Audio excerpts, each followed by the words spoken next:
Tu as probablement rembobiné cette intro, où tu te demandes déjà si tu es tombé sur la bonne vidéo, ou si tu aurais dû continuer à faire défiler.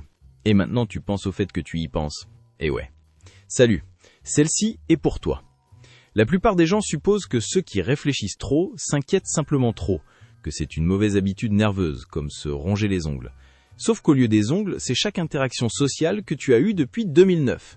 Mais cette façon de voir les choses passe complètement à côté de ce qui se passe réellement dans l'esprit des personnes qui n'arrivent pas à s'arrêter. Et une fois que tu comprends le véritable mécanisme, tu ressentiras probablement quelque chose que tu n'as pas éprouvé depuis longtemps, l'impression que quelqu'un te comprend enfin. Alors, allons-y vraiment. Ton cerveau possède un réseau que les chercheurs appellent le réseau du mode par défaut, qui s'active dès que tu cesses de te concentrer sur le monde extérieur. Introspection, projection dans l'avenir, replay du passé, lecture des situations sociales. Chez les personnes qui surréfléchissent, ce réseau tourne à plein régime, constamment, de façon épuisante. C'est la version courte. Mais la question la plus intéressante n'est pas quel réseau cérébral est impliqué, c'est pourquoi il ne s'arrête pas, et ce qu'il cherche vraiment à accomplir. Parce que le cerveau ne dysfonctionne pas, il fait quelque chose d'incroyablement sophistiqué. Il existe une différence capitale entre la réflexion productive, où tu te diriges réellement vers une conclusion, et ce que la psychologue Suzanne Nolen-Oxema a passé des décennies à étudier et qu'elle a appelé la rumination, où tu tournes en boucle sur les mêmes pensées sans jamais aboutir nulle part. Tu ne résous pas un problème, tu le répètes encore et encore dans des costumes légèrement différents, dont aucun ne t'aide vraiment. Ces recherches ont montré que la rumination ne fait pas que se sentir mauvais sur le moment. Elle amplifie l'émotion négative pendant que tu es dedans et te rend significativement plus susceptible de développer une dépression avec le temps. La pensée ne traite pas l'émotion, elle la conserve comme dans l'ambre. Et l'ironie frustrante, c'est que si tu continues à penser, c'est parce qu'une partie de toi croit que si tu réfléchis suffisamment longtemps, tu finiras par trouver ce qui rendra tout acceptable. Malheureusement, ce n'est pas ce qui arrivera, mais tu essaieras quand même à 2 heures du matin alors que tu dois te lever à 7 heures. Beaucoup de ceux qui surréfléchissent ont grandi dans des environnements où l'incertitude était assez dangereuse. Pas de drama ici, mais dans le sens quotidien de ne pas savoir dans quel état d'esprit quelqu'un allait se trouver, ou si tu lisais correctement la situation.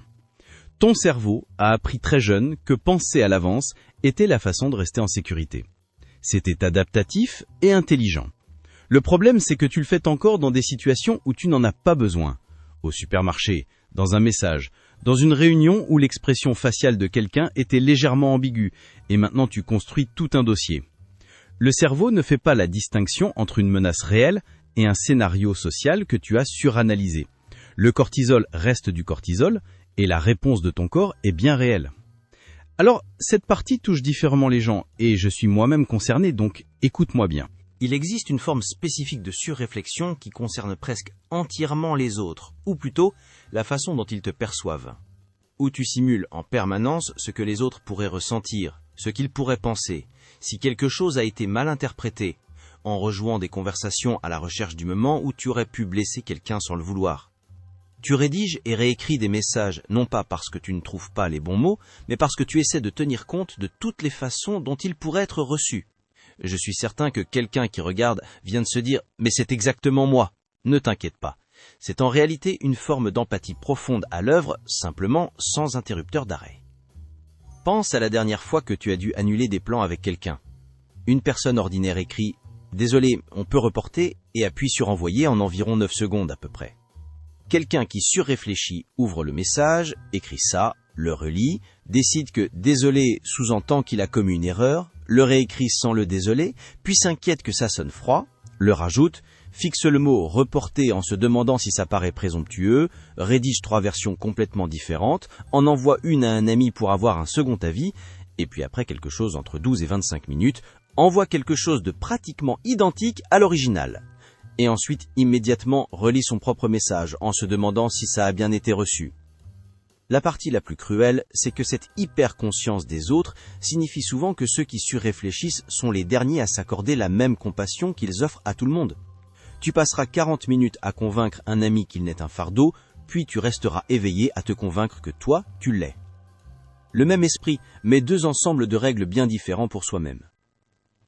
Il existe aussi ce phénomène exaspérant que le psychologue Daniel Wegner a brillamment illustré dans ce qu'on appelle l'expérience de l'ours blanc, où essayer de ne pas penser à quelque chose crée un effet rebond presque impossible à éviter. Il a demandé à des participants de ne pas penser à un ours blanc. Ils y sont arrivés à peine, mais dès que la suppression a été levée, la pensée est revenue avec encore plus de force que si on n'avait jamais essayé de la repousser. La suppression a créé une dette, ce qui signifie que chaque fois que tu t'es dit « arrête de surréfléchir », chaque fois que quelqu'un t'a utilement suggéré de cesser de t'inquiéter, tu te préparais neurologiquement à voir la pensée revenir encore plus intensément qu'avant. Assez ironique en vérité, mais ce n'était pas vraiment de ta faute. Une chose à noter. Certains qui surréfléchissent te diront qu'ils n'ont aucun problème à prendre des décisions rapides sur des choses qu'ils jugent insignifiantes ou qui ne les intéressent pas, comme ce qu'ils vont manger ce soir. C'est surtout pour les choses qui comptent, les relations, les choix qui semblent lourds de conséquences, que tout se bloque.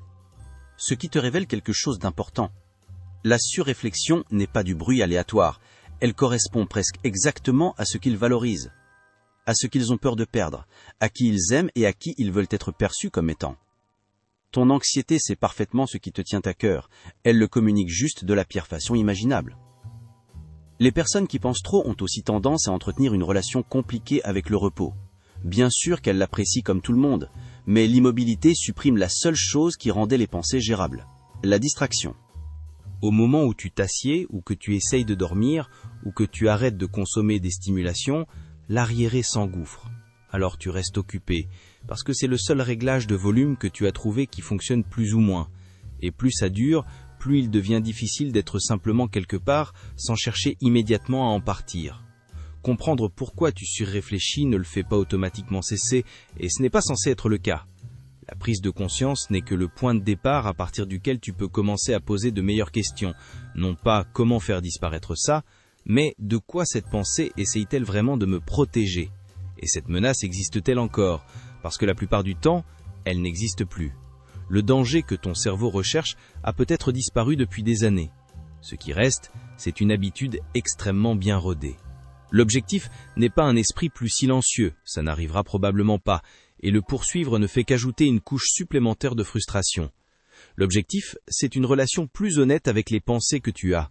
Être capable de regarder une spirale et de dire « je vois ce que tu fais, je sais pourquoi tu le fais, et c'est moi qui décide combien de temps de ma soirée tu vas réellement avoir. » Ce n'est pas une petite chose, c'est l'essentiel en réalité.